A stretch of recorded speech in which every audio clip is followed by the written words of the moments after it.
Chapter 13. It was getting dusk when Prince Andrew and Pierre drove up to the front entrance of the house at Bald Hills.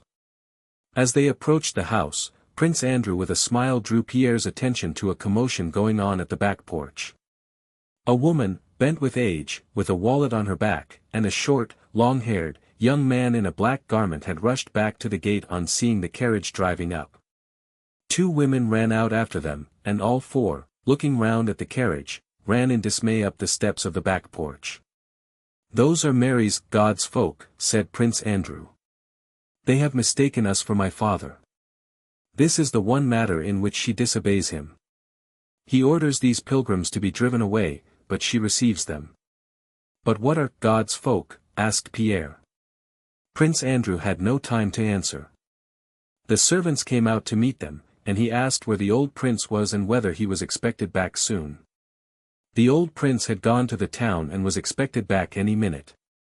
Prince Andrew led Pierre to his own apartments, which were always kept in perfect order and readiness for him in his father's house. He himself went to the nursery.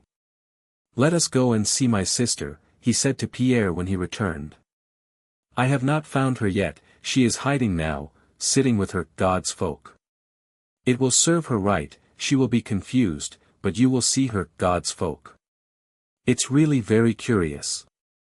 "What are God's folk?" asked Pierre. "Come, and you'll see for yourself." Princess Mary really was disconcerted and red patches came on her face when they went in. In her snug room, with lamps burning before the icon stand, a young lad with a long nose and long hair, wearing a monk's cassock, sat on the sofa beside her, behind a samovar. Near them, in an armchair, sat a thin, shriveled, old woman, with a meek expression on her childlike face. "Andrew, why didn't you warn me?" said the princess, with mild reproach, as she stood before her pilgrims like a hen before her chickens. "Charmé de vous voir. Je suis très contente de vous voir," she said to Pierre as he kissed her hand. She had known him as a child, and now his friendship with Andrew, his misfortune with his wife, and above all his kindly, simple face disposed her favorably toward him. She looked at him with her beautiful radiant eyes and seemed to say, "I like you very much, but please don't laugh at my people." After exchanging the first greetings, they sat down. "Delighted to see you." "I am very glad to see you." "Ah, and Ivanushka is here too," said Prince Andrew, glancing with a smile at the young pilgrim. "Andrew," said Princess Mary, imploringly. "Il faut que vous sachiez que c'est un femme," said Prince Andrew to Pierre. "Andrew, au nom de Dieu." "2, Princess Mary repeated. "You must know that this is a woman." "2, for heaven's sake." It was evident that Prince Andrew's ironical tone toward the pilgrims and Princess Mary's helpless attempts to protect them were their customary long-established relations on the matter. "Mais, ma bonne amie," said Prince Andrew, "vous devriez au contraire être reconnaissant de ce que j'explique à Pierre votre intimité avec ce jeune homme." "But, my dear, you ought on the contrary to be grateful to me for explaining to Pierre your intimacy with this young man." "Really?" said Pierre, gazing over his spectacles with curiosity and seriousness, for which Princess Mary was specially grateful to him, into Ivanushka's face, seeing that she was being spoken about, looked round at them all with crafty eyes. Princess Mary's embarrassment on her people's account was quite unnecessary. They were not in the least abashed.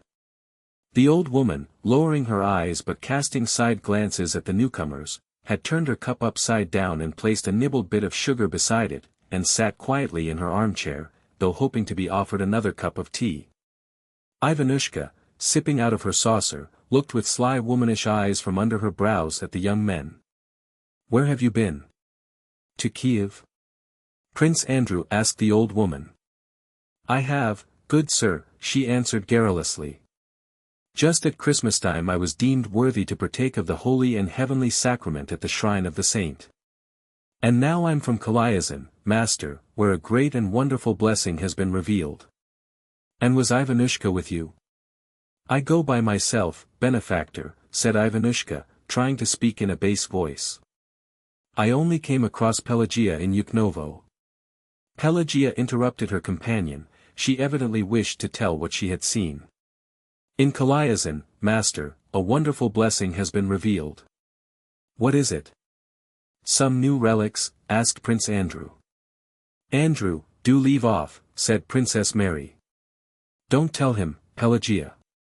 No. Why not, my dear, why shouldn't I? I like him.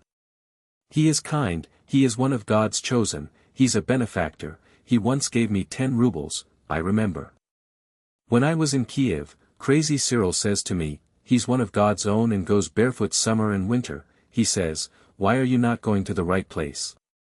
Go to Kalyazin where a wonder-working icon of the Holy Mother of God has been revealed. On hearing those words I said goodbye to the holy folk and went. All were silent, only the pilgrim woman went on in measured tones, drawing in her breath. So I come, master, and the people say to me, a great blessing has been revealed, holy oil trickles from the cheeks of our blessed Mother, the Holy Virgin Mother of God. All right, you can tell us afterwards, said Princess Mary, flushing. Let me ask her, said Pierre. Did you see it yourselves? He inquired. Oh, yes, master, I was found worthy. Such a brightness on the face like the light of heaven, and from the Blessed Mother's cheek it drops and drops. But, dear me, that must be a fraud, said Pierre, naively, who had listened attentively to the pilgrim. Oh, master, what are you saying? Exclaimed the horrified Pelagia, turning to Princess Mary for support.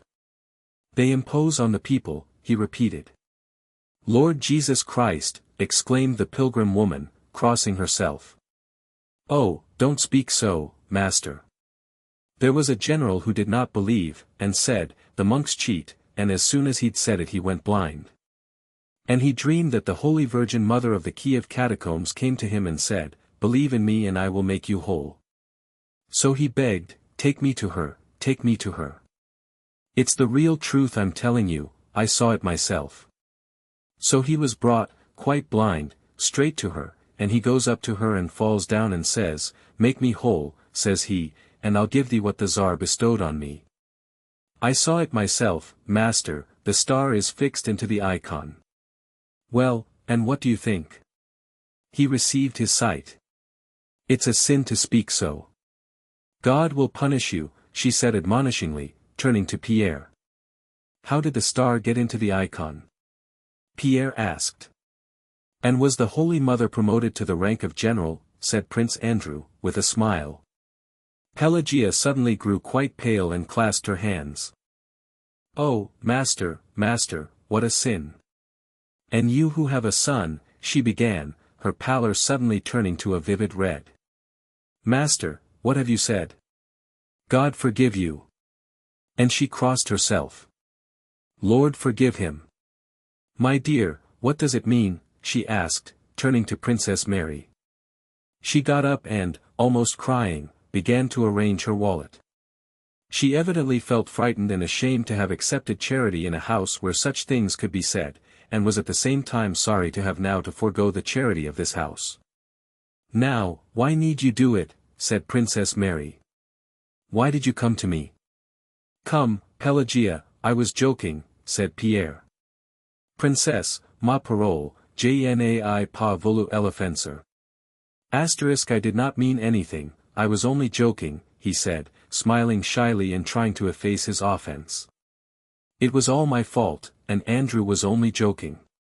Asterisk, Princess, on my word, I did not wish to offend her. Pelagia stopped doubtfully, but in Pierre's face there was such a look of sincere penitence, and Prince Andrew glanced so meekly now at her and now at Pierre, that she was gradually reassured. Chapter 14. The pilgrim woman was appeased and, being encouraged to talk, gave a long account of Father Amphilochus, who led so holy a life that his hands smelled of incense, and how on her last visit to Kiev some monks she knew let her have the keys of the catacombs, and how she, taking some dried bread with her, had spent 2 days in the catacombs with the saints. I'd pray a while to one, ponder a while, then go on to another. I'd sleep a bit and then again go and kiss the relics, and there was such peace all around, such blessedness, that one don't want to come out, even into the light of heaven again. Pierre listened to her attentively and seriously. Prince Andrew went out of the room, and then, leaving God's folk to finish their tea, Princess Mary took Pierre into the drawing room. "You are very kind," she said to him. "Oh, I really did not mean to hurt her feelings. I understand them so well and have the greatest respect for them." Princess Mary looked at him silently and smiled affectionately. "I have known you a long time, you see, and am as fond of you as of a brother," she said. "How do you find Andrew?" she added hurriedly, not giving him time to reply to her affectionate words. "I am very anxious about him. His health was better in the winter, but last spring his wound reopened and the doctor said he ought to go away for a cure. And I am also very much afraid for him spiritually. He has not a character like us women who, when we suffer, can weep away our sorrows. He keeps it all within him. Today he is cheerful and in good spirits, but that is the effect of your visit. He is not often like that. If you could persuade him to go abroad. He needs activity, and this quiet regular life is very bad for him. Others don't notice it, but I see it."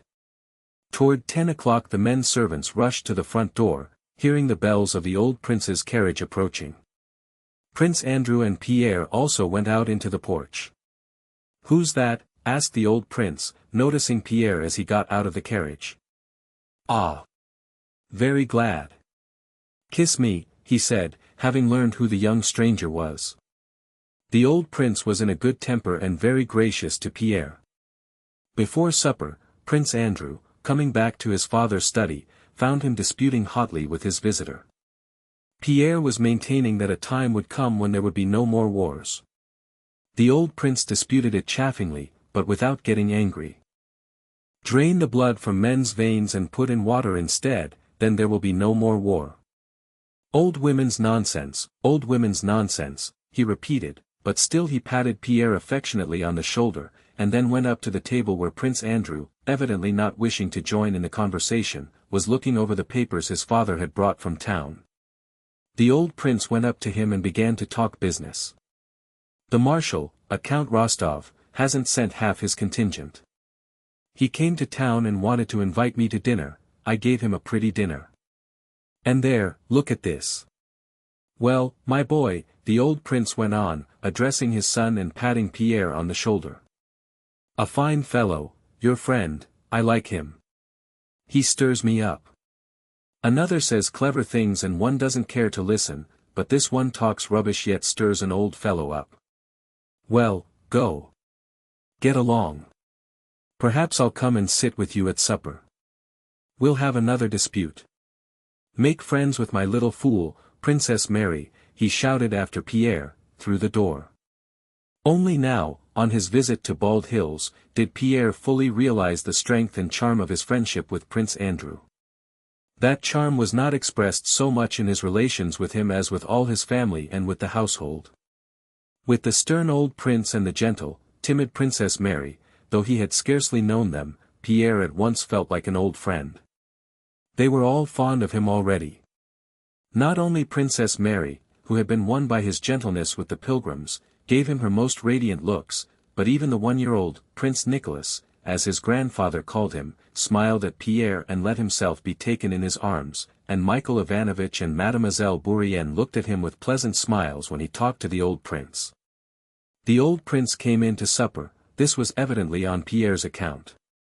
And during the 2 days of the young man's visit he was extremely kind to him and told him to visit them again. When Pierre had gone and the members of the household met together, they began to express their opinions of him as people always do after a new acquaintance has left, but as seldom happens, no one said anything but what was good of him. Chapter 15. When returning from his leave, Rostov felt, for the first time, how close was the bond that united him to Denisov and the whole regiment. On approaching it, Rostov felt as he had done when approaching his home in Moscow. When he saw the first hussar with the unbuttoned uniform of his regiment, when he recognized red-haired Dementiev and saw the picket ropes of the roan horses, when Lavrushka gleefully shouted to his master, "The Count has come," and Denisov, who had been asleep on his bed, ran all disheveled out of the mud hut to embrace him, and the officers collected round to greet the new arrival, Rostov experienced the same feeling as when his mother, his father, and his sister had embraced him, and tears of joy choked him so that he could not speak. The regiment was also a home, and as unalterably dear and precious as his parents' house. When he had reported himself to the commander of the regiment and had been reassigned to his former squadron, had been on duty and had gone out foraging, when he had again entered into all the little interests of the regiment and felt himself deprived of liberty and bound in one narrow, unchanging frame, he experienced the same sense of peace, of moral support, and the same sense of being at home here in his own place, as he had felt under the parental roof. But here was none of all that turmoil of the world at large, where he did not know his right place and took mistaken decisions. Here was no Sonia with whom he ought, or ought not, to have an explanation. Here was no possibility of going there or not going there. Here there were not 24 hours in a day which could be spent in such a variety of ways. There was not that innumerable crowd of people of whom not one was nearer to him or farther from him than another. There were none of those uncertain and undefined money relations with his father, and nothing to recall that terrible loss to Dólokhov. Here, in the regiment, all was clear and simple. The whole world was divided into two unequal parts, one, our Pavlograd regiment, the other, all the rest. And the rest was no concern of his. In the regiment, everything was definite: who was lieutenant, who captain, who was a good fellow, who a bad one, and most of all, who was a comrade. The canteen keeper gave one credit, one's pay came every 4 months, there was nothing to think out or decide, you had only to do nothing that was considered bad in the Pavlograd regiment and, when given an order, to do what was clearly, distinctly, and definitely ordered, and all would be well. Having once more entered into the definite conditions of this regimental life, Rostov felt the joy and relief a tired man feels on lying down to rest. Life in the regiment, during this campaign, was all the pleasanter for him, because, after his loss to Dólokhov, for which, in spite of all his family's efforts to console him, he could not forgive himself, he had made up his mind to atone for his fault by serving, not as he had done before, but really well, and by being a perfectly first-rate comrade and officer, in a word, a splendid man altogether, a thing which seemed so difficult out in the world, but so possible in the regiment. After his losses, he had determined to pay back his debt to his parents in 5 years. He received 10,000 rubles a year, but now resolved to take only 2,000 and leave the rest to repay the debt to his parents. Our army, after repeated retreats and advances and battles at Pultusk and Przyszylo, was concentrated near Bartenstein. It was awaiting the Emperor's arrival and the beginning of a new campaign. The Pavlograd regiment, belonging to that part of the army which had served in the 1805 campaign, had been recruiting up to strength in Russia, and arrived too late to take part in the first actions of the campaign. It had been neither at Pultusk nor at Przyszylo and, when it joined the army in the field in the second half of the campaign, was attached to Platov's division. Platov's division was acting independently of the main army. Several times parts of the Pavlograd regiment had exchanged shots with the enemy, had taken prisoners, and once had even captured Marshal Oudinot's carriages. In April the Pavlograds were stationed immovably for some weeks near a totally ruined and deserted German village. A thaw had set in, it was muddy and cold, the ice on the river broke, and the roads became impassable. For days neither provisions for the men nor fodder for the horses had been issued. As no transports could arrive, the men dispersed about the abandoned and deserted villages, searching for potatoes, but found few even of these. Everything had been eaten up and the inhabitants had all fled. If any remained, they were worse than beggars and nothing more could be taken from them. Even the soldiers, usually pitiless enough, instead of taking anything from them, often gave them the last of their rations. The Pavlograd regiment had had only 2 men wounded in action, but had lost nearly half its men from hunger and sickness. In the hospitals, death was so certain that soldiers suffering from fever, or the swelling that came from bad food, preferred to remain on duty, and hardly able to drag their legs went to the front rather than to the hospitals.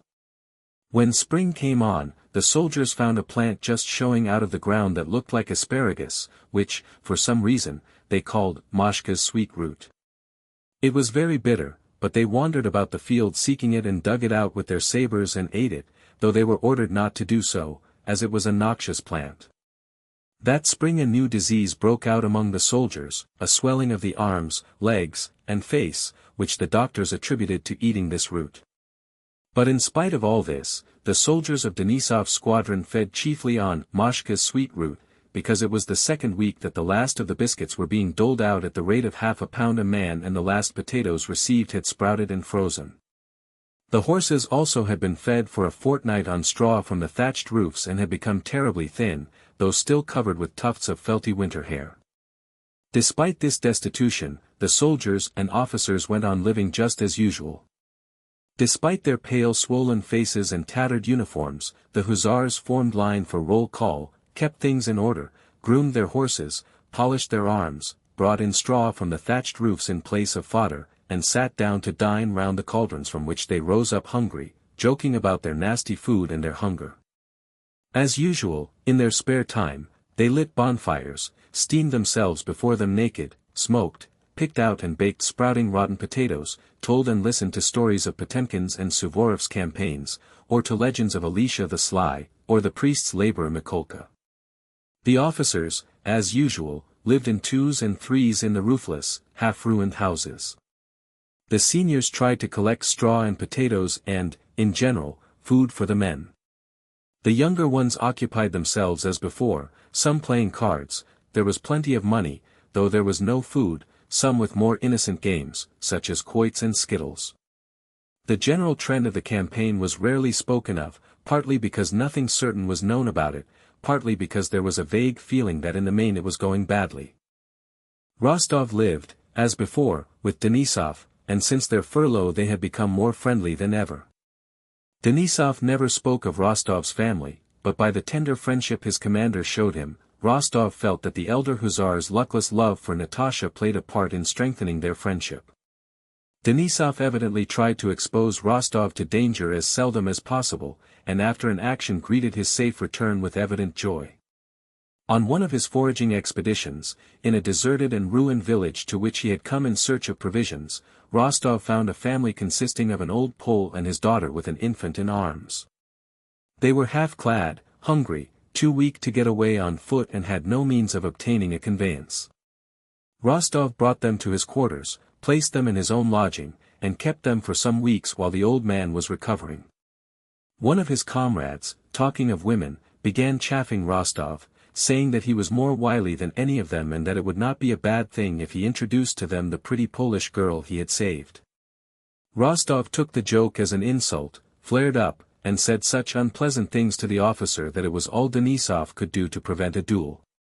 When the officer had gone away, Denisov, who did not himself know what Rostov's relations with the Polish girl might be, began to upbraid him for his quickness of temper, and Rostov replied, "Say what you like. She is like a sister to me, and I can't tell you how it offended me, because, well, for that reason."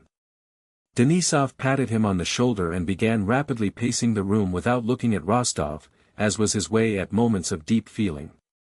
"Ah, what a mad breed you Rostovs are," he muttered, and Rostov noticed tears in his eyes.